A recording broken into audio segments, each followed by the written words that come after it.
ജീവന്റെ ഉറവിടം ക്രിസ്തുവത്രേ. നാവിലാലവനെ നാം ഘോഷിക്കും. അവനത്രേ എൻ പാപഹരൻ, തൻ ജീവനാൽ എന്നെയും വീണ്ടെടുത്തു. അവനത്രേ എൻ പാപഹരൻ, തൻ ജീവനാൽ എന്നെയും വീണ്ടെടുത്തു. വിശുദ്ധ പത്രോസ് എഴുതിയ 1-ാം ലേഖനം, അധ്യായം 4. ക്രിസ്തു ജഡത്തിൽ കഷ്ടം അനുഭവിച്ചതുകൊണ്ട് നിങ്ങളും ആ ഭാവം തന്നെ ആയുധമായി ധരിപ്പീൻ. ജഡത്തിൽ കഷ്ടം അനുഭവിച്ചവൻ ജഡത്തിൽ ശേഷിച്ചിരിക്കും കാലം ഇനി മനുഷ്യരുടെ മോഹങ്ങൾക്കല്ല, ദൈവത്തിൻ്റെ ഇഷ്ടത്താലിനത്രേ ജീവിക്കേണ്ടതിന് പാപം വിട്ടൊഴിഞ്ഞിരിക്കുന്നു. കാമാർത്ഥികളും മോഹങ്ങളിലും വീഞ്ഞുകൊടിയിലും വെറിക്കൂത്തുകളിലും മദ്യപാനത്തിലും ധർമ്മവിരുദ്ധമായ വിഗ്രഹ ആരാധനയിലും നടന്ന് ജാതികളുടെ ഇഷ്ടം പ്രവർത്തിച്ചുകൊണ്ട് കാലം പോക്കിയത് മതി. ദുർനടപ്പിൻ്റെ അതേ കവിച്ചിലിൽ നിങ്ങൾ അവരോട് ചേർന്ന് നടക്കാതിരിക്കുന്നത് അപൂർവം എന്ന് വെച്ച് അവർ ദുഷിക്കുന്നു. ജീവികളെയും മരിച്ചവരെയും ന്യായം വിധിപ്പാൻ ഒരുങ്ങിയിരിക്കുന്നവന് അവർ കണക്ക് ബോധിപ്പിക്കേണ്ടി വരും. ഇതിനായിട്ടല്ലോ മരിച്ചവരോട് സുവിശേഷം അറിയിച്ചത്.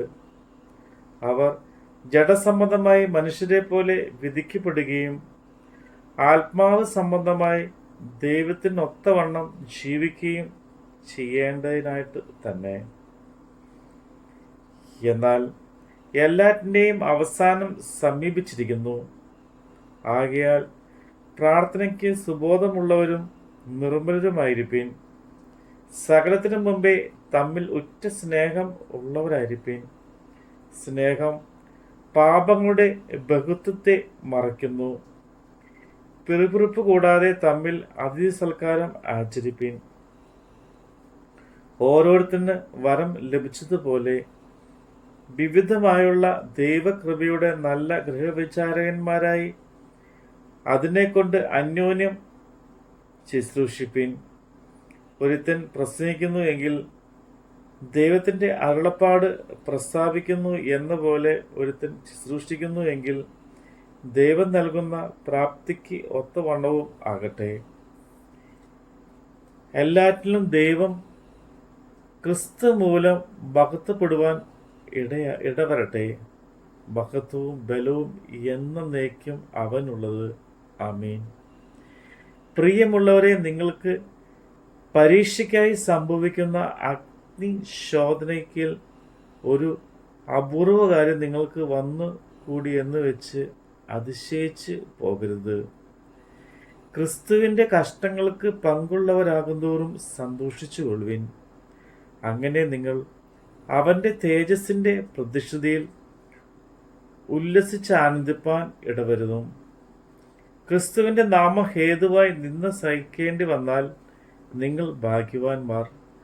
മഹത്വത്തിൻ്റെ ആത്മാവായ ദൈവാത്മാവ് നിങ്ങളുടെ മേൽ ആവസിക്കുമല്ലോ. നിങ്ങളിൽ ആരും കൊലപാതകന്മാരോ കള്ളനോ ദുഷ്പ്രവൃത്തിക്കാരനോ ആയിട്ടല്ല കഷ്ടം സഹിക്കേണ്ടത്. പല കാര്യത്തിൽ ഇടപെടുന്നവരായിട്ടുമല്ല, ക്രിസ്തുവിനായിട്ട് കഷ്ടം സഹിക്കേണ്ടി വന്നാലോ ലജ്ജിക്കരുത്. ഈ നാമം ധരിച്ച് ദൈവത്തെ മഹത്വപ്പെടുത്തുകയത്രേ വേണ്ടത്. ന്യായവിധി ദൈവഗൃഹത്തിൽ ആരംഭിപ്പാൻ സമമായമല്ലോ. അത് നമ്മിൽ തുടങ്ങിയാൽ ദൈവത്തിൻ്റെ സുവിശേഷം അനുസരിക്കാത്തവരുടെ അവസാനം എന്താകും? നീതിമാൻ പ്രയാസേന രക്ഷ പ്രാപിക്കുന്നുവെങ്കിൽ അഭക്തൻ്റെയും പാപിയുടെയും ഗതി എന്താകും? അതുകൊണ്ട് ദൈവേഷ്ടപ്രകാരം കഷ്ടം സഹിക്കുന്നവർ നന്മ ചെയ്തുകൊണ്ട് തങ്ങളുടെ പ്രാണനെ വിശ്വസ്തനായ സൃഷ്ടാവിങ്കിൽ ഭരമേൽപ്പിക്കട്ടെ.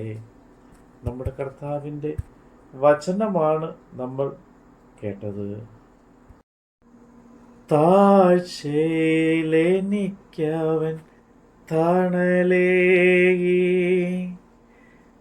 താങ്ങി എന്നെ വീഴ്ചയിൽ വഴി നടത്തി, തുടച്ചെൻ്റെ കണ്ണുനീർ പൊൻകരത്താൽ, തുടിക്കുന്നൻ മാനം സ്വർഗ സന്തോഷത്താൽ, തുടച്ചെൻ്റെ കണ്ണുനീർ പൊൻകരത്താൽ, തുടിക്കുന്നൻ മാനം സ്വർഗ സന്തോഷത്താൽ.